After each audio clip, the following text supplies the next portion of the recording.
अरे किताबों में है तो लिखल गुने से।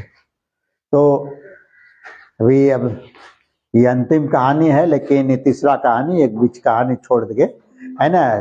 सौंध माटी का ये चौथा कहानी है किताब में, लेकिन आप अभी पढ़ाई में हम लोग तीसरा में। तो खूब खूब माने लगन भी होए, जोश भी होए, है ना, उमंग भी होए, उत्साह। उत्साह लगन तो एक टाइप का है, मैंने करने की, यानी जैसे है अलग अलग हुब का अलग अलग जगह पर, यानी एक तरह से उमंग लगन उमंग। तो जैसे कहीं मेला देखने का खुशी है, अंदर अंदर खुशी है ना। तो पहले आदमी, एक कहानी उसमें इसमें नहीं है, उत्पात सिपाही में दिया था कि जैसे मेला लगेगा है ना, जैसे कर्मा है या चाहे जो भी, तो उसमें कर्मा का मेला लगेगा है ना। वो कहानी आप पहले पढ़े होंगे, आप लोग नहीं पढ़े, दुरार जी उसमें खूब का माने जोश दिया, उमंग है ना, कि आज मेला लगेगा तो नाच बढ़िया आएगा। दिन भर आदमी के मन में उमंग अंदर अंदर रहता है, उसको भी खूब कहा है। तो उसी में क्वेश्चन पूछा था खूब के माने कहा हुए। लेकिन यहाँ जो तत्पर हमने यहाँ जो पाठ है, एक में उमंग के अर्थ नहीं है, यहाँ लगनशील। पाठ में अलग अलग वो प्रसंग बस कोई भी शब्द के माने जो है सो बदल जाए, है ना। तो कहीं उत्साह लगे तो उत्साह लगन एक टाइप का है। तो यहाँ जो है ये पाठ में खूब के माने लगनशील, यानी ओकर मन में तत्परता है, पढ़े के लगन है। तो यही है। अब इसका जो मूल कहानी, इसको बोले, इसको दलित कहानी कहा जाता है, इसलिए कि जो दामोदर जो इस कहानी का मुख्य पात्र है, वह जात के भूया है। तो भूया एक गरीब दलित वर्ग आता है ना, उसको हरिजन कैटेगरी में रखा जाता है। तो भूया जात का है, गरीब है, लेकिन उसको बचपन से यानी उस पढ़ने में वो तेज है। अब उसकी घटना क्या है, वो इसमें ऊंच और नीच का आएगा, शोषक और शोषित है ना। शोषक है, शोषित है, अशोषक और शोषित रूप में नहीं है, लेकिन यहाँ अमीरी और गरीबी का है ना, उसी को शोषक शोषित कहिए। शोषण इसको नहीं करता है, लेकिन एक अमीर आदमी और एक गरीब आदमी, जैसे आपको बोले कि जनवाद की ये परिभाषा है, यानी तो प्रेमचंद की कहानी की जो मूल विशेषता है, यानी इसमें समाज का दो वर्ग का उदाहरण है, जैसे उस हम लोग पढ़े अभी उसको। तो यहाँ पर आएगा मूल पात्र दामोदर है और दूसरा पात्र है गुनेश्वर बाबू। तो गुनेश्वर बाबू जो है गांव के धनी आदमी है, वहाँ जमींदार के बात नहीं है। तो वो जो है कि गांव के धनी आदमी, यानी कभी कभी गांव में देहात में पहले कहता था उसको जमींदारों कहता था, तो जमींदार यानी शोषक टाइप का होता है, यानी अमीर आदमी गरीब आदमी को बसाता है, यानी बंधुआ मजदूर काम कराने के लिए। इधर बंधुआ मजदूर तो हम लोग नहीं सुने हैं, या नहीं होता है, लेकिन कुछ एरिया में या नाटकों में फिल्मों में देता है ना, कि बंधुआ मजदूर, यानी वो काम करेगा, उसका बेटा काम करेगा, उसका बेटा काम करेगा, पीढ़ी दर पीढ़ी उसके घर में काम करेगा। तो एक चीज है कि पीढ़ी दर पीढ़ी उसके यहाँ काम करेगा, यानी कमिया धांगर की तरह है ना। ऐसे आजकल देहातों में ये परंपरा नहीं है, लेकिन कहीं कहीं पर ऐसे नाटकों में ये मिल जाता है कि, या पहले सच चलता था आज़ादी के पहले, है ना, कि बंधुआ मजदूर। आज़ादी के बाद भी 60-70 तक बंधुआ मजदूर की बात सुने, है ना, कि बंधुआ मजदूर यानी बंधा हुआ है मजदूर, या को आपको उसके यहाँ काम करना ही है ना, क्योंकि आपको काम करने के लिए उसको बैठाया है। तो यही इसका मूल पाठ है, बंधुआ मजदूर की तरह काम करवाने के लिए बंधा हुआ है। तो यानी इसमें जो मूल पात्र है दामोदर है। दामोदर एक लड़का है। ये लोग, ये इसका बाप जिसका नाम है गुरदयाल है ना, वहाँ राम टाइम नहीं, वहाँ लिखा जात का भूया है ना, लेकिन वो हरिजन में आता है। तो ये नहीं, गुरुदयाल है। इसका 7 गो बेटा है। देखिए पहले तो, आजकल तो परिवार नियोजन है, पहले जमाने में यानी परिवार नियोजन जब नहीं चला था तो परिवार नियोजन नहीं होता था, है ना। तो 8-10 बच्चे घर में आपको सुनने को मिल जाएगा, है ना। जैसे नहीं कहता है कि लालू यादव की 7 बेटी के बाद 2 लड़का हुआ, तो उसी तरह से इसका दिया कि यानी बेटा के आशय में है ना, बेटी के आश्रय में बेटा पैदा हो गया, कितना 7 गो, और 7 आया तो गरीब आदमी है। अब उसमें ये दामोदर जो सबसे छोट है। अब जो है वो उसका जो 6 भाई है सो बाहर चला जाता है काम करने। अब वहाँ पर नाम देखना होगा कौन कहाँ जाता है, जहाँ भी जाता है और चर्चा क्वेश्चन में पूछ लेगा, है ना। वो कोई नगर है तो वो नगर काम करने जाता है, और जब काम करने जब चल गया तो अब बंधुआ मजदूर है, यानी यही कहानी इसमें दिखाया कि बंधुआ मजदूर है, यानी गुनेश्वर बाबू के यहाँ उसको वो लोग बैठाया इसके खानदान को, यानी इसके आजा को बैठाया होगा, दामोदर का आजा को बैठाया, या उसका बाप को नहीं, उसको अजय बने उसका पुरखा मतलब अब कई पीढ़ी 2 पीढ़ी के पहले बैठाया कि 1 पीढ़ी, तो गुनेश्वर बाबू नहीं बैठा, उसका पीढ़ी वाला बैठाया होगा, है ना। कहने मतलब यही है कि उसका पीढ़ी वाला इस पीढ़ी इसके पीढ़ी को बैठाया, और उस पीढ़ी से 2 पीढ़ी हो चाहे 3 पीढ़ी, जितना भी पीढ़ी गुजरा, यानी कि तीसरी पीढ़ी भी होगा तो दामोदर के आजा को बैठाया होगा, आजा या बुआ जिसको जो मैं समझिए उसको बैठाया, या उसके ऊपर का पीढ़ी, तो वहां दिया है पुरखा मैंने पूर्वज ने 2-3 पीढ़ी के ऊपर बैठाया, और इसका पीढ़ी यानी गुनेश्वर बाबू ने बैठा, उसका ऊपर वाला पीढ़ी बैठाया होगा।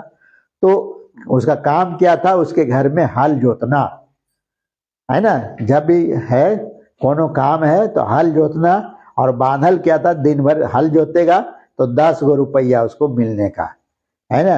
आजकल वो तो 10 रुपया भी बहुत दे दिया ना, तो अब वहाँ देता है कि रोजीना ऊपर किताब में दिया है, तो कई 80 के दशक की कहानी सब है ना, ताकि 90 में छपा, और ये लोग जब पढ़ना शुरू किया, पहले जहाँ बताया 85-84 में लोग नाम लिखाया, तो एक क्लास यानी इन लोग को एमए में अभी भी चलता है ना। यह देता है कि अपनी रचना, है ना, वो अपनी रचना एक पाठ है, वहाँ जो भी रीजनल में खास करके जब क्षेत्रीय भाषा में, दूसरे विषय में नहीं होता है, इस विषय में जो भी नाम लिखाएगा तो यूनिवर्सिटी में नियम है आपको अपनी रचना जमा करनी है, चाहे चुरा के जमा कीजिए, चाहे जहां से जमा कीजिए, जैसे भी है, लेकिन आपको यानी इतनी मोटी यानी कम से कम 100 पन्ना, है ना, हाथे से लिख के पन्ना गिनना चाहिए, 100 को होना चाहिए, कम से कम 100 पन्ने का एक किताब बनाना है ना। एक ही तरफ लिखेगा,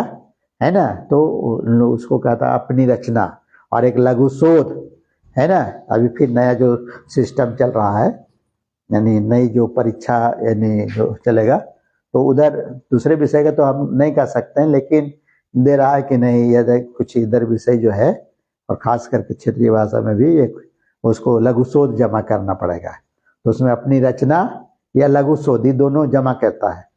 तो जैसे उसी क्रम में ये लोग जनरली लोग बोलते हैं, और उम्मीद भी वैसे ही लगा कि ओहदार जी और ये जो अपनी रचना के नाम पे जो किताब जमा किए थे, रचना जमा किए थे, यानी उसी को ये छपा दिया, है ना। जनजातीय जो भाषा अकादमी है वो छाप दिया, झारखंड सरकार की। कहानी अच्छी है, ठीक है, तो बहुत की है, लेकिन सबकी रचनाएं नहीं छपी, लेकिन इन लोगों की अच्छी थोड़ा मिला तो इसलिए छाप दिया।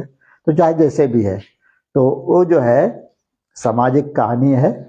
तो अब यहाँ पर अब विषय वस्तु पर आई, तो उस पर आई कि दामोदर जो है, यानी उसका 6 भाई बाहर चल गया काम करने, का गरीब घर का है, घर में रहने से काम नहीं चलेगा, उम्र हो गया, तो छोटा जो है उसको हल जोतने के लिए उसको कहा कि हल जोतना है, रोज नहीं बोला, वो आके बोल दिया। ये जो है ये कॉलेज जाने के पक्ष में है, तैयार वही पर ही चीज दिया है कि वो गुनेश्वर बाबू सुबह आकर कह रहे तोरा हरवा जोतना हो, है ना, उबरिया में। तो जाने के बाद हल जोतने काम कौन करता है, तो लड़का तो सबसे छोटा है जो दामोदर है, और ये जो है सो पढ़ने में ठीक ठाक था, वहाँ नहीं दिया कि एकदम तेज, इसलिए कहता कि तेज है कि नहीं है, लेकिन क्वेश्चन बना कि तेज है, इसलिए कि वो यानी बीए पास किया और तुरंत नौकरी लग गया, जैसे बिहारी को नौकरी लगा उबार कहने में, वैसे ये भी सही है कि दोनों पुलिस लाइन में गया है, बिहारी गया पुलिस इंस्पेक्टर बना, एसआई जिसको बोलिए, और ये बना दरोगा, यानी बात एक ही है ना, एसआई लोग को ये, तो जो भी है जो नाम दिया है तो वो यानी अब कहानी को आइए कि यानी वो कह दिया कि काम करना है, हर जोतना है, लेकिन वो सुना नहीं, है ना। आओ तो बोल के चल गया। गांव का बड़ा आदमी, धनी आदमी लोग ऐसे सुबह में कह दिया अरे चलना है रे, घर बाहर से बाहर कह देगा। अब जानता है कि इसका रूटीन है, बना हुआ है, लेकिन वो गया नहीं, हाल जोतने गया नहीं। वो आधा घंटा, है ना, पौन घंटा देखा, नहीं आया। तो फिर भनभनाए हुए, यानी गुस्सा से, अंदर से वो गुस्सा है, भनवा हुए उसको तो भनभनैले कुछ न कुछ बोल ले आया कि बहुत भाव हो गए, ये हो गए, मैंने कुछ न कुछ बोलता हुआ नहीं दिया, मान लेगा भनभनैले। तो गांव में भी कुछ अटर पटर बोलते चलता है, गुस्सा से बोलते हैं। और वो आया, अरे अले ना रे जोतले ना जोतना हो, इस है ना। तो खाए खाए वो कहनी है भैया वो लोग जो, लेकिन वो जो है लड़का कुछ नहीं बोला, जरा सा भी रिप्लाई नहीं दिया, मैंने जवाब नहीं दिया। आओ शर्ट पैंट पहन के, है ना, तैयार, क्योंकि उसको जाना है कॉलेज। सीधी सीधी बात है कि कॉलेज में नाम लिखा चुका है, उसको जाना है कॉलेज, है ना, पढ़ने जाना है। और ये इसको कमा रहा है, तो यही दोनों में है कि एक पढ़ करके, यानी पढ़ने जो बाहर जा रहा है वो, है ना, वो नजदीक कॉलेज नहीं है, कॉलेज जो भी है तो दूर में ही रहता है। पहले तो गाँव बाहर चला गया, जैसे मान लीजिए उस जमाने में कहाँ था, हजारीबाग रांची एक कॉलेज होता था। देहात का जितना भी लड़का पढ़ेगा तो रांची पढ़ने आता था या तो हजारीबाग आता था, वही दोनों जगह जाता था, जहाँ कहीं का हो। बाद में मान लीजिए रामगढ़ में खुला तो वो 60 के दशक में, है ना, वो बाद में फिर वही बाहर नहीं जाता। आजकल तो आपके नजदीके में है ना, फिर भी बाहर जाता है।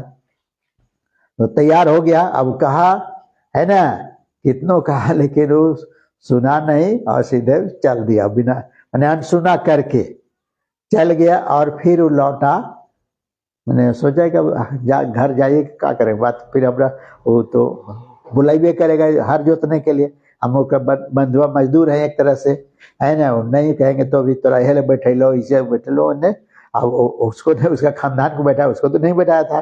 तो ये चला गया, यानी कहानी उसका यही है। और फिर यानी इसको यहाँ पर बात करेगा, उसके बाद वो चला गया। और बेचारा पढ़ाई लिखाई करता है, तो ट्यूशन भी पढ़ाता है हजारीबाग में, यानी टाउन में रहना है। वो नाम नहीं दिया कि हजारीबाग गया, लेकिन सामान्य रूप से, क्योंकि लेखक भी तो वही हजारीबाग पढ़ा, तो अपने नज़दीक का जो ही जगह का नाम देता है कि वहाँ चल गया। फिर वो ट्यूशनी भी पढ़ा, उससे भी नहीं हुआ, तब वो रिक्शा चलाने लगा, है ना। और नाइट कॉलेज में वो, मैंने जो पार्ट टाइम जो होता है, जो खाली समय होता है, उस समय वो मजदूरी करता है, यानी रिक्शा चलाता है और पढ़ता है। इसलिए कहता कि उसमें लगनशीलता है, यानी पढ़ने का उसका मूल ध्येय था कि हम पढ़ेंगे। और उसकी घर में खाली अकेले माँ बची है, और भाई सब उधर बाहर है ना। तब फिर जो है वो पढ़ लिया, यानी पास कर गया, बीए पास कर गया। फिर वहीं रह करके वो इंटरव्यू भी, यानी वैकेंसी भी आई, और उसी क्रम में वैकेंसी भर भी दिया, है ना, और परीक्षा भी पास भी कर गया। तो सोचा कि अब रिक्शा जो लिया था, तो रिक्शे लेकर के वो घर की ओर चलेगा, है ना। वो पैदल गाड़ी भाड़ा में नहीं, वो रिक्शे लेके चल रहा। तो वही चल रहा था, तो पेपर मिल गया उसको रास्ते में। फिर अचानक उसको कहा कि ले लेते हैं, कहा कहीं रिजल्ट आने वाला, जैसे सबको तो परीक्षा दिए रहता है तो आसान लगा रहता है, अरे आज निकल रिजल्ट आएगा, सो बोल रहा था, सुन रहा था। तो रिजल्ट मैंने पेपर भी ले लिया, पेपर ले लिया तो वहाँ देखा था रिजल्ट भी उसको निकल गया, तो बहुत खुशी हो गई उसको अंदर अंदर। फिर भी वो चलाया गाँव में, गाँव में तब तक उसकी माँ जो है सो, यानी बेहोश अवस्था में अंतिम सांस गिन रही थी, लेकिन जान बचा हुआ था, मैंने मरी नहीं थी, बची। और कहा तो फिर उसको देखा लेटी हुई खटिया पर पड़ी हुई है, तो उठा तो माँ एलियो है ना माँ। तो फिर वो आया तो कहता हाँ अले बेटा बढ़िया, है ना। वो मैंने अपने खुशी खबर देगा था। उसके बाद वो मर जाती है औरत जो है सो, मैंने उसकी माँ है, मर जाती है। तब वो क्या किया कि वो तो चूंकि पास कर गया सिपाही में, उसकी पोस्टिंग भी हो गया, यानी कहानी को आगे ले गया, पोस्टिंग हो गया तो धनबाद में, है ना। मान लीजिए हजारीबाग तरफ का है तो धनबाद में पोस्टिंग हो गया, यानी उसको नौकरी लग गई, है ना। अब उसकी जो अगली घटना है, जो मिल घटना, ये गुनेश्वर बाबू की बात आ गई। ये अपनी माँ को अपने परिवार के साथ गया था गंगा धाम, गंगा सागर, गंगा धाम कहते हैं, गंगा सागर, है ना। और उधर से लौटते समय ही उसकी माँ बीमार हो गई, है ना। धनबाद में ही वही गाड़ी से, मैंने ट्रेन से आता है तो गाड़ी में वो रुका और फिर वहीं अस्पताल भर्ती हो गया। तो इसको पता चल जाता है, यही इसमें मानवता है ना। जो तंग किया उसको, उसका बदला नहीं लिया कि शोषक है तो हम उसको बदला लेंगे, बल्कि उसकी जब पता चल गया कि ये जो हमारे गांव का वो आदमी जो है उसकी माँ बीमार है, हॉस्पिटल में है, तो उसको कहीं वो चला जाता है। फिर वहाँ जो पैसा नहीं रहता है तो वो पैसा, अपना पैसा चुकती करके उसकी माँ का इलाज करवा दिया। और फिर उसके अपने घर में अपना जो भी डेरा था वो डेरा में रखा। 8 दिन तक स्वस्थ जब तक नहीं हुआ तो बढ़िया से स्वस्थ रखा, और उसके बाद फिर उसको विदाई कर दिया। तो वही समय उसका मेंटलिटी था कि अगर गांव में ऐसा लड़का पढ़ लिख के बड़ा बने, है ना, तो गांव के तरक्की हो तक। वही कहानी का मूल सार है। यानी ये जो पहले उसको गाली उली जो देता था जोतने के लिए, वो नहीं होगा, उसका दिमाग को यानी परिवर्तन कर दिया। यही परिमार्जन कहानी का ही मूल उद्देश्य है। यानी परिमार्जन हो गया, सुधार दिया कि अगर ऐसा पढ़ लिख करके नौकरी करेगा तो जो विपत्ति के समय, दुख के समय जो साथ देगा वही बहुत बड़ा आदमी, यानी मानवता है। तो वही मानववादी विचार है ना, और समाज का जो कल्याण, तो यही कहानी का मूल निचोड़ है। ठीक, हमें रखो।